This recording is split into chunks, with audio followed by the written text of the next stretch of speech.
Welcome to Conversations in the Corner. I am Latish Corner, and I have a special guest. I'm going to let him introduce himself. So my name is Bryson Simon, but I do go by Simon, like Simon says, right? What I says goes. Basically from New Orleans, and I am a financial strategist. Okay, what does that mean?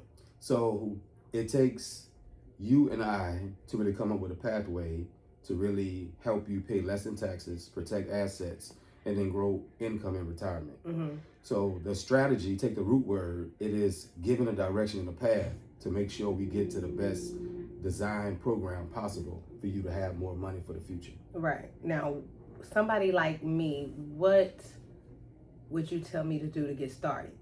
All right, so you look at two ways, defense and then you have offense. It's planning, right? Yes. If you have a family, kids, or whatever, it's life insurance, right? If you're an entrepreneur, let's say disability insurance, right? Just because if you can't actually function and work, then you don't eat. Right. On the other side of that, what everybody is focusing on is the generational wealth, is how to gain more money. So if you look at the stock market, we look at even long-term care, how you protect assets, and then you have the investment grade life insurance, what creates dividends over time, right?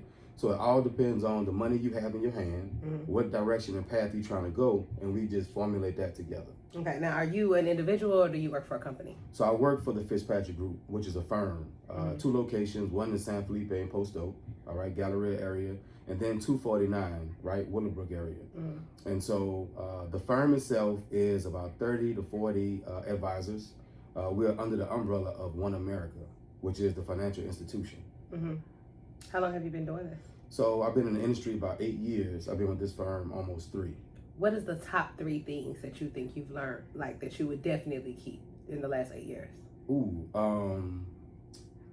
Understanding people, right? Everybody's different. Have the temperament to deal with if it's attitudes, if it's income, people who are trying to learn. For me, it's my job to actually educate. So that's the first thing, have the educational path to really reach the people. Another one is just navigating even my own experiences and touching the people for where they are, right? And then the last one is just the nuances of the business, right? I used to work for LA Fitness some time ago, and it basically taught me business acumen. So now I can go to any genre of the world and still articulate business, just because of they taught us the foundation of business, and then from there I can just conduct myself accordingly. I know this is like a broad word, but what would you say the foundation of business is? Relationships. Relationships, building relationships. Absolutely. And how would I go by that? Just going out and introducing myself to people? All right, so I'm an avid networker. So I have my own networking events. Simon Says Presents, right? Follow me, Simon Says Results on IG, Bryson Simon on LinkedIn. So therefore, me being a natural, I'm gonna say a student from New Orleans, right? And we always love people, love food, love entertainment.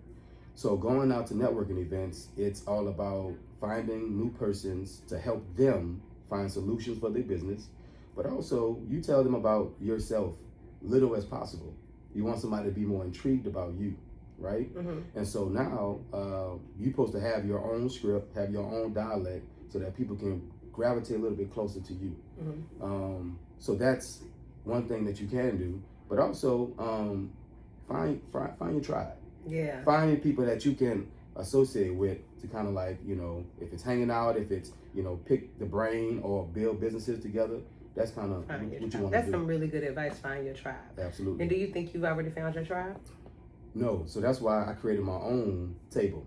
So Simon Sage Presents, of course, I started doing my own networking events just because I'm sitting at so many different tables, people bringing tables, and it's almost like I just don't really fit in, right? They're supposed to help me, but then again, it's like I'm doing all the pouring, but who is really pouring back to me? So the people that show up consistently, that's beginning to be the tribe. I think you have to go so many amount of years for the people to really sit with you to build that table together, right? So I want my table to have enough seats so people can really come together, we build structure, and then we just go out and do what we need to do. How long have you been in Houston? I've been in Houston over 20 years, Hurricane Katrina 2005. So you came down here with Hurricane Katrina? Absolutely. I came on a little banana boat and everything else. You came up for real? Not really. I'm not for real. No, but came a couple days beforehand, and I stayed ever since. And did you know anybody when you moved down there? Actually, I did. So one of my high school teammates, he was a senior. I was a freshman. Played basketball, and at that time he was married with kids. He was living in a 2-bedroom apartment. So his wife at that time basically had, relatives that coming in town. So it was about 16, 17 people in a 2-bedroom apartment. Shut up. So you can just imagine having no real food, having no money for real, and just trying to make it. At this time, I'm 24, 25, trying to figure life out as I still am. Supposed to go play basketball overseas, but life took a different turn. So it took a lot of different experiences, a lot of, I'm going to say, wherewithal, to really get through that time to, be where I'm at today. Is your mom here, or is she still in New Orleans?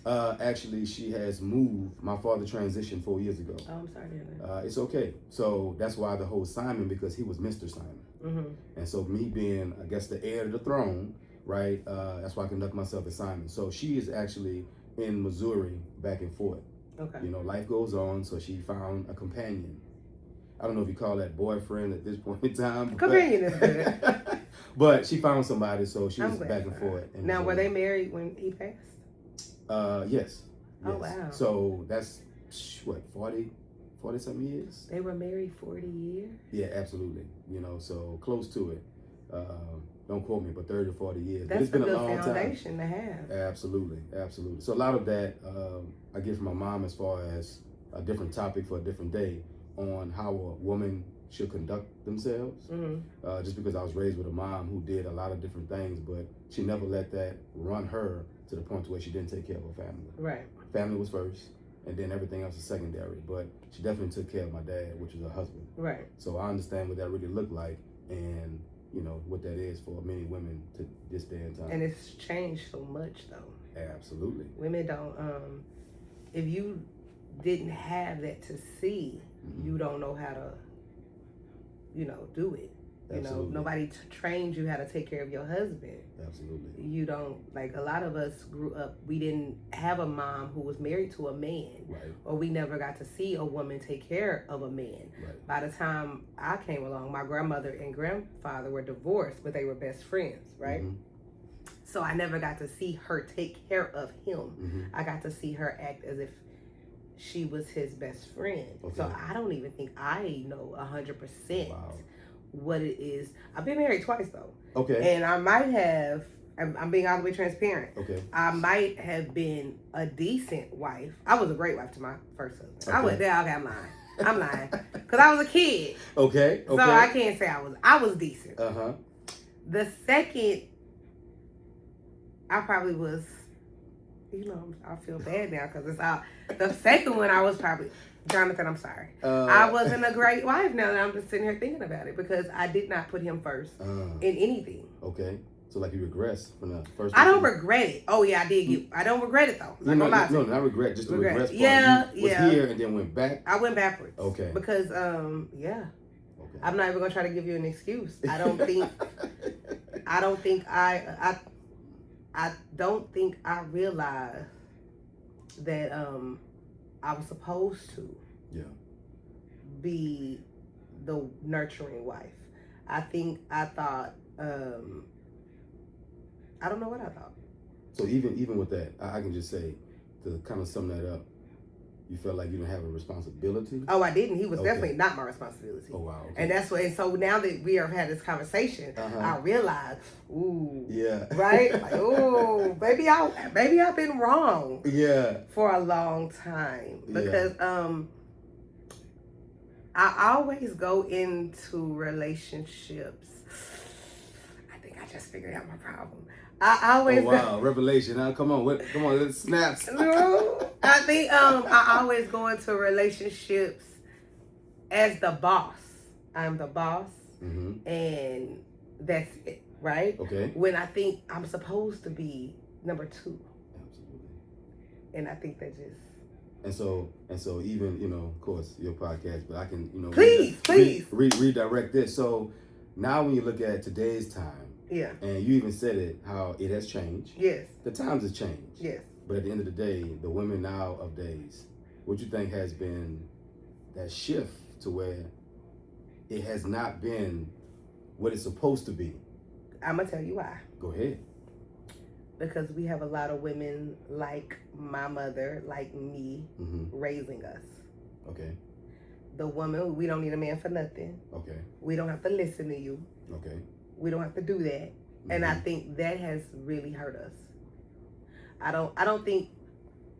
think we are supposed to take direction. I was watching a podcast earlier, and the woman said on the podcast, make sure you read the small print.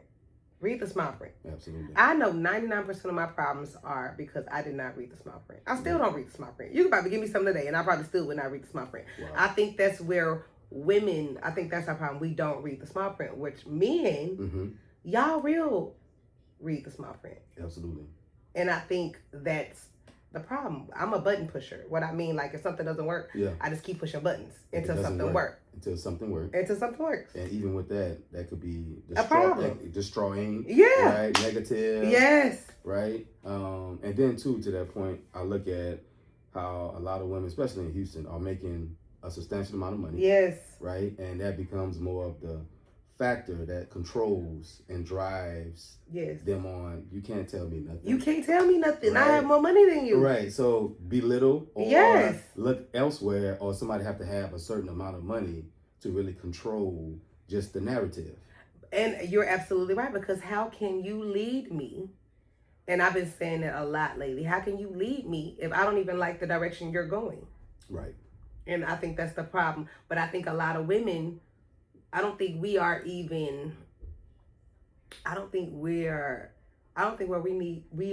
need to be, to where I can tell you that you're going in the wrong direction. Yeah. I don't think a lot of us have the education or the knowledge that we think we have. Correct. And I'm speaking clearly about myself, because when I tell you, till this second, I thought I was doing everything right. And you haven't even said anything other than your mom took care of your father for 40 years, right? And it was something else that you said that made me realize, oh my gosh, I've been doing this wrong for 46 years. So even recently turned 45 in January, and I basically cried out to my mom. I called her on my birthday, and the spirit kind of led. I was happy, I was excited, I was good. So I called her, and because the transition was hard, especially her being with the other guy, that's dad, but I had to accept that. And it's like, well, I ain't got to talk to you every day now. I'm glad somebody is around you. But I told her, I said, Mom, I get it now. I said, you have found somebody. Now is your time to enjoy you. The guy is different from my father, obviously, but told her that you did a hell of a job. Yeah. Right? And I witnessed all this though, right? From heartache to pain to staying there. She could have been left, but she always told me, like, I was true to my vows. Right. And that was more of, wow, okay. And to the day to where she's going to receive what she should receive, right? From, God and the guy that she's with. I don't know that in our relationship, but presumably she's okay. But just to that point of how the world is so divided when we're supposed to be together, even Black Americans, African, we're supposed to be together, but there's so much division, but it's all by design. Right. Right. And that's one thing that's not really talked about, because it is a separation, right? With us, trying to come together. Even from organizations, they always have a dividing line. Other races are not like that. They fool with each other. They do, and we don't. Like, perfect example. Tina knows the gumbo. Okay. At the fair. If If that would have been Annette's gumbo from Tulsa, Oklahoma, we wouldn't have had any problems at all. None. At all. But the fact that was Beyonce's mother, it wasn't even the fact that it was Tina Knowles. Yeah. It was the fact that it's Beyonce's mother. We got to take y'all down a peg or two. Have to. Right. Even if it's not up to par standard or whatever, she's putting herself out there to create business, to create... Because she didn't need, let's be clear, she did not need it. You're right. You think she needed to sell gumbo at the fair? At all. No. Not. And so that's the problem just in business. We can take it back to business. Somebody's even trying, right? What if that took her so much might for courage to even get out there and do that? Because she was out there. there. She didn't just, I am not going to lie to you. Miss Taylor knows. If I would have had her status, I would have probably just put my name on it. Yeah. Right, and had some workers out there. Absolutely. She didn't do that. She put her whole body out there. And what did we do? Tear down. Tore down. I'm so embarrassed for us. And then the fact it was the little girl who called the health department on her.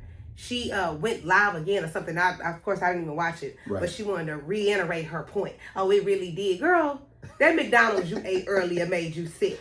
Absolutely. Did you call the health department on them? Yeah, absolutely not. You eating plastic, which is fries, right? The burger, that's not even real meat. But did you call the health department on them? Absolutely not. But us? Yeah. We cannot see us doing better than one another. Soon as we see the next person doing better than another person, we got to cut that short. Well, why is that? I don't know. Because I don't have that. Literally, so I'm not going to say the place I work right now, but you know where I work the other place. Absolutely. The only reason why I work there continuously is because it's a black woman that owns it. Absolutely. I've never worked for someone black other than myself. Okay. I've always worked for them. Okay. And I've always done an amazing job for them, right? And when I had my own salon, I remember thinking I would have been so successful had I had 8 of me. Yeah. Right? Yeah. And so I always told myself when I worked, the day I decided to work for her, that I was going to be what I needed for my business. Okay. And I've done that since day one. Right. And that's the only reason why I work there, because I don't think we have enough of us looking out for us. Correct. Because I treat her business like it's my own. And to that point, as I came in here and, how long you work at the establishment. Yeah. And for me, anytime I walk in, it's like after you see me enough and you can pimp, like, now it becomes like, right here, sit right here, right? Yeah. But I can appreciate that. And my whole thing was building a relationship. Yeah. And that was most so what I was trying to do. And even to the owner, trying to build a relationship just with anybody. Right. Because the customer service aspect still needs to be there just because you have a business, right? You got to conduct that accordingly to where people feel good. Yeah. Even though the environment, they want to come back. Right. The environment is going to be what it's going to be regardless, right? But that part of what we need to do, think about the Chick-fil-A aspect and the long line and, it's scripted, but ideally it's love inside of it. It's love inside of it. And only if we can create that, and I said this at Mardi Gras in New Orleans, when you can take, oh, come on now, you didn't show nothing from the bees, did you? No, I didn't show that. I only said mister, right? But ideally, I said this, if that can be studied at that time, it's a place to where, you liberal, you're free, and there's no other place like it, period. Right. But at that moment, there's no color, there is no division, right? Of course, you have the violence and the negativity at times in spurts. People gonna be fools gonna do what they're gonna do. But if the world can operate like that manner, it will be so much of a better place. Right. Right? And so take that in business, take that in spirituality, religion, church, whatever it is. That's what the creed is. That's what the foundation is. Right? And we need more of that. So, shout out to you even in your position and what you're doing. Thank you. And I understand the heart, and it shows. Thank you. Right? Anytime, I even walk in there just for a moment, it's like, as you go, what's we up? Family. And what's so crazy? Because I do have family in Houston. When I moved here, I didn't feel like I really had any family here, but I have a lot of family in Baytown. Okay. And I have family here that I don't really see. But it was so crazy is I've built relationships there that I would have never thought that I would. So I just recently had a birthday party there. Okay. And more customers showed up for my party than my family. Right? Speaks a lot. That's volumes. Technically, only one cousin showed up, and we just found out we was cousins because he had an event at Grooves. Oh, wow. Right. And so he showed up, and his wife showed up. I love you, Ellis. He showed up, his wife showed up, and then the rest, my sister, she came from Oklahoma. But the people who were there, the people in the building, the people who made me feel loved were the family from there. Wow. And I love that for me because it's crazy that you said your tribe, because I feel like God moved me from Tulsa, Oklahoma, because those people were not my tribe. Correct. Even though they were my family, they were doing more taking instead of pouring into me. Yeah. Right? And for years, I am a pour. If you my friend, I'm gonna pour everything into you, right? And so I didn't have anybody pouring into me. Yeah. And I did not know what was wrong with me. I did not know what was wrong with me. Was it more like lack of energy? You feeling low? You feeling? I was depressed. Absolutely. And I couldn't I remember this conversation with my mother. I called my mom because I was going through it. Mentally, I was like done. Yeah. And I could not understand. should have been I own my own salon. Yeah. I had money. Yeah. I own my house. Yeah. My 3 children are married. Yeah. Why am I depressed? Yeah. It was nothing I could put my finger on to make me be depressed. And then it was like when I moved here with nothing. Wow. But I was not depressed anymore. Mm-hmm. Like I move around. When I first moved here, I had so much of nothing that my whole life became a budget, and I still stick to that budget, For sure. right? For sure. But I have not regretted one day leaving Tulsa. Not one. So even to that point, that's why going outside, even though it's taxing, it's money being spent, things of that nature, but I find that even from networking or going to certain events or just places, you find some people inside of there. Yeah. That's gonna give you more than people that's really on side you. Oh, I know. Right? And for me, that does a lot for me when somebody can tell you about you. Somebody can tell you about you, don't even know you. Right. I had so many people prophesize to me, and it's like, what? Like, I don't even know you, but it makes me feel warm inside, even teary-eyed, because it's almost like, thank you.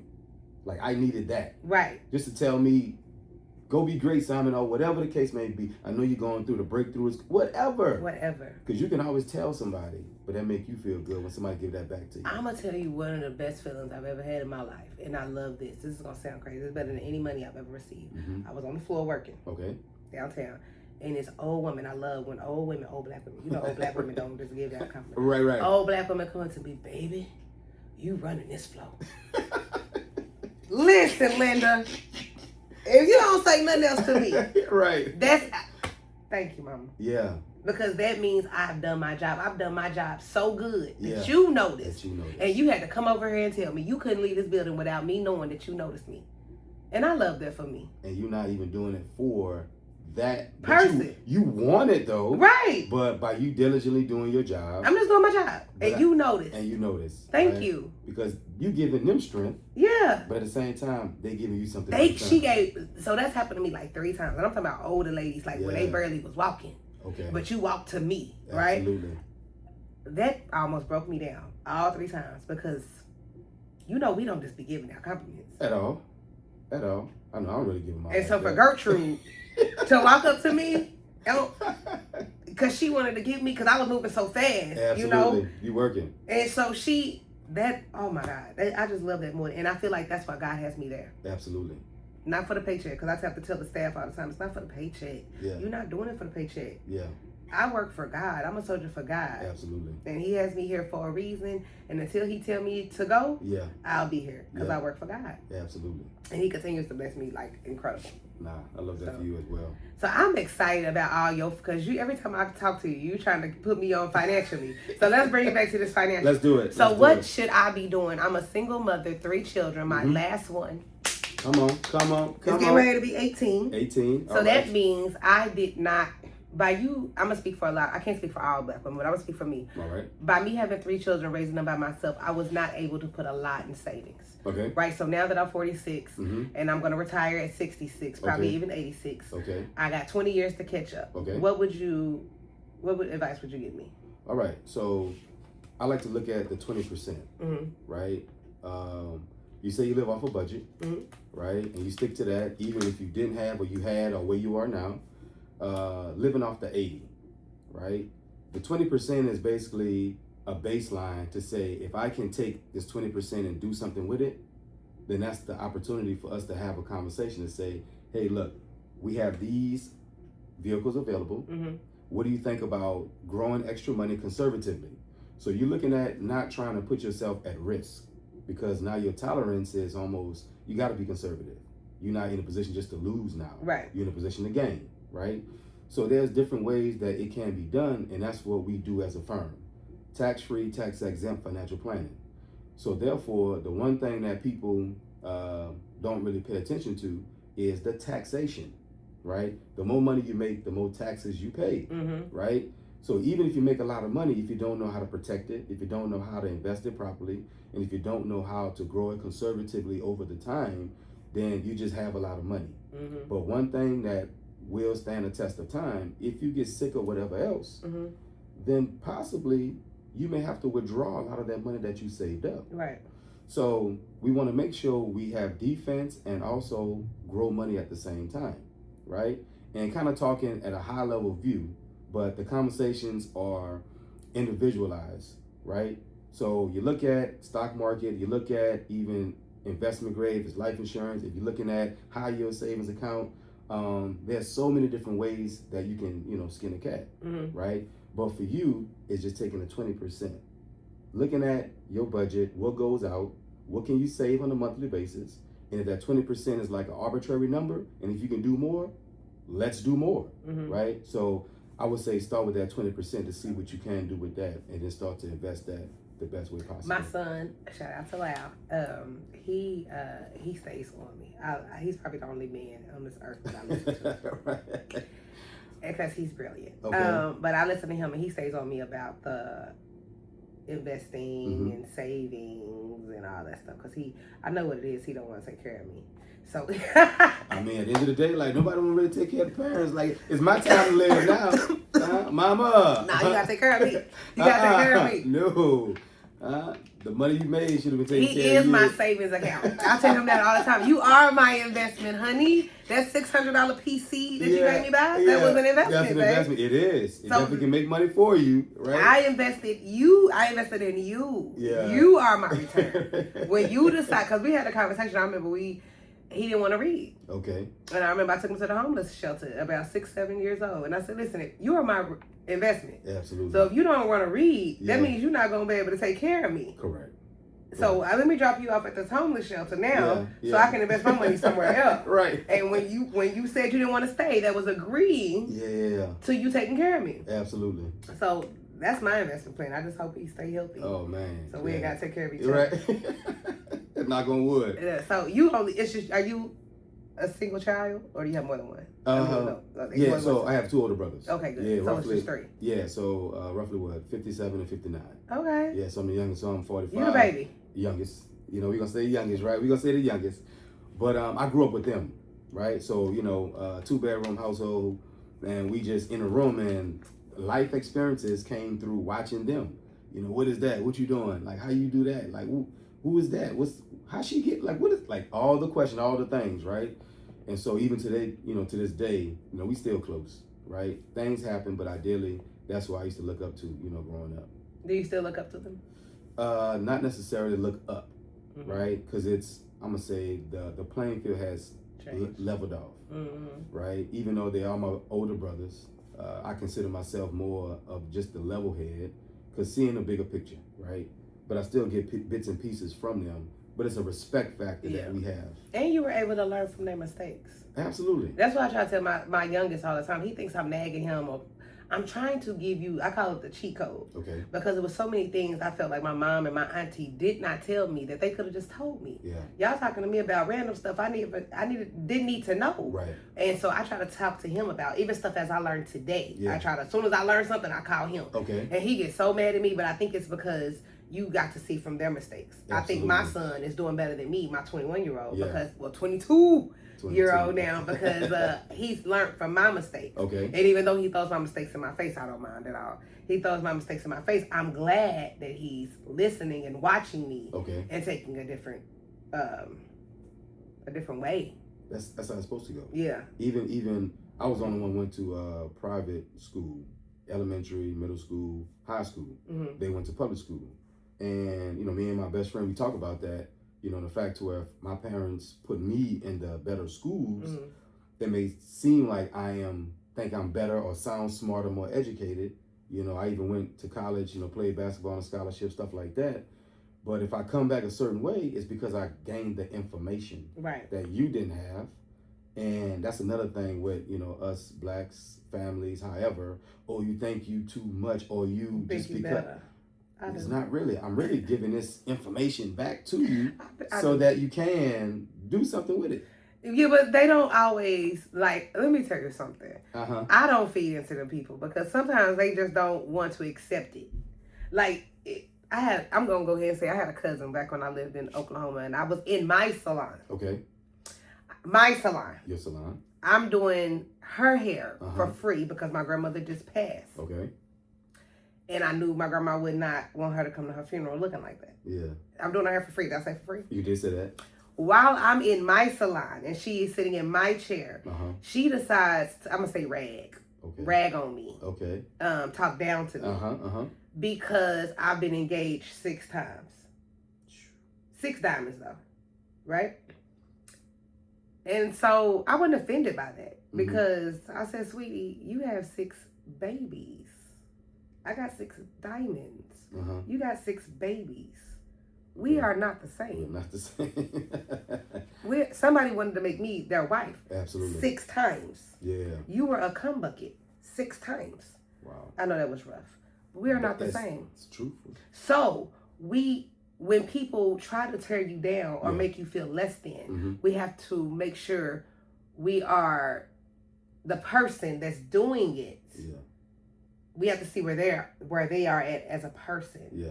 Because we can take how they feel about us and let that plant a seed and start doubting ourselves. Yeah. We can't do that.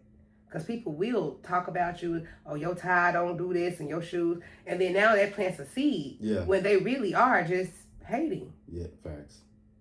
Insecure. And they're trying to put their insecurities off on you. Absolutely. Versus saying, you know what? You have a salon now. You engaged. You married. You doing your thing. Good. Look at you, sis. Absolutely. You doing your thing. Yep. But we can't do that. We can't say, oh, you look good. You coordinated. You got your outfit together. You look nice, brother. Yeah. We can't do that. I don't know what that is. I don't know what that is either. I just try to give as much away as I can, right? Because if I'm giving you a compliment, hey, it's coming from the heart. I don't know how not to be genuine. And even if I don't, let's say your outfit is not something I would wear. Right. I can find something about you that looks nice. Yeah. The tie, the handkerchief, the shoe, something gotta look nice. Or if something doesn't look nice, in my opinion, just shut up. Right, rather than, oh, I would never wear that. Good, you couldn't. You couldn't wear this. Yeah, you couldn't match the fly. You could not, because I get that all the time too. Yeah. Because I'm a little bit of a diverse dresser. And I wouldn't say, I don't think when I get dressed. I don't. Somebody asked me that the other day, like, do you? I don't. If I see this, I'm like, we're going to wear it together. Boom. I'm out of here. I'm out of here. Yeah. And so, this because you don't have that confidence. Right. To do that. Don't blame me. Absolutely. Because it's all about confidence. It is. So, what do you have going on in the future? Like, what's your next project? So, like I said, you can follow me, Simon Says Results on IG, Bryson Simon on LinkedIn. Networking events. So at the end of each Friday, end of the month on Friday, Fogo de Chao. I do 5:30 to 8. Basically like a networking mixer. It's almost like an experience, something that's exclusive. So like I said, this is one of the places where I put it on with Fogo de Chao, which is one of my partners. I'm gonna steal you. Yeah, and so now it's lunch and learns, corporate structured events. And now getting to the next phase of being more specific on how I can help people in the financial realm. My job is to really educate. So taking Fogo de Chao in a partnership and then now setting up and presenting to persons who are interested. Because one thing we talk about financial literacy, but we do a little bit step above. Just because the word literacy it's broad. But we're trying to narrow it in to where you have more to spend later. So this is what I've been doing, but just getting people together, good vibes. And I love that. I like to get people together. Yeah. So maybe, down the line, I just curate my own, or when things start to progressively get better, even may have my own spot. I don't know what the future holds. Yeah, I can see it on you. But that's what I like, taking experience from New Orleans, taking the financial part of it, and then blended fashion and finance. I just realized something, and then we gotta go. I just realized something I've been wanting to ask somebody for so long from New Orleans, and all the people that I've had in this chair from New Orleans, I could not ask them that. But I can ask you. Okay. No Limit Soldier or Cash Money? Now, was it the verses? No, I'm talking about in life. It's Cash Money. What? That's because you younger though. No, I grew up with No Limit, even with the time. Then what happened? My first CD was Mia X and BG. Right. What we doing here? So the thing is, right? The verses part. I'm a No Limit soldier. Let's keep it real. Look, Go ahead. No Limit won that. Yes. The verses. I feel like they win in life, period. So when we take a different range and when we look at it, depends on it's all perspective. Yes. Subjective, right?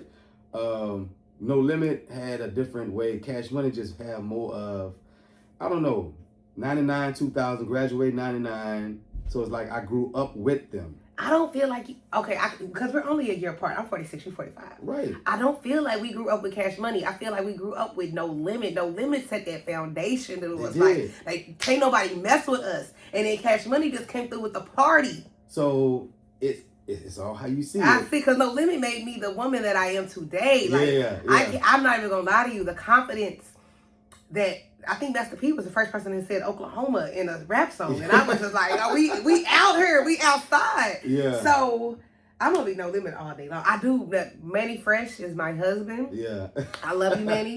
We've been together since 99 and in 2000. I will always love you and respect you. Yeah. But Master P is my daddy. I get it. And even looking at P now and seeing him just progressively move through different aspects of life, that's amazing to me, right? Yeah. And then bringing it back home. Yes. So it's both sides. Can't take nothing away, but it's just what Juve have, even a boiling point, right? The new, like I'm even walking in here, I'm listening to it. Yeah. Just put me in a certain spot. It's something about him, this period. Juvenile and Manny Fresh got my heart. You know what I'm saying? You take Wayne, you take BG, you take like everybody. I love BG too. But it's both sides. But if anything, it's Cash Money for me.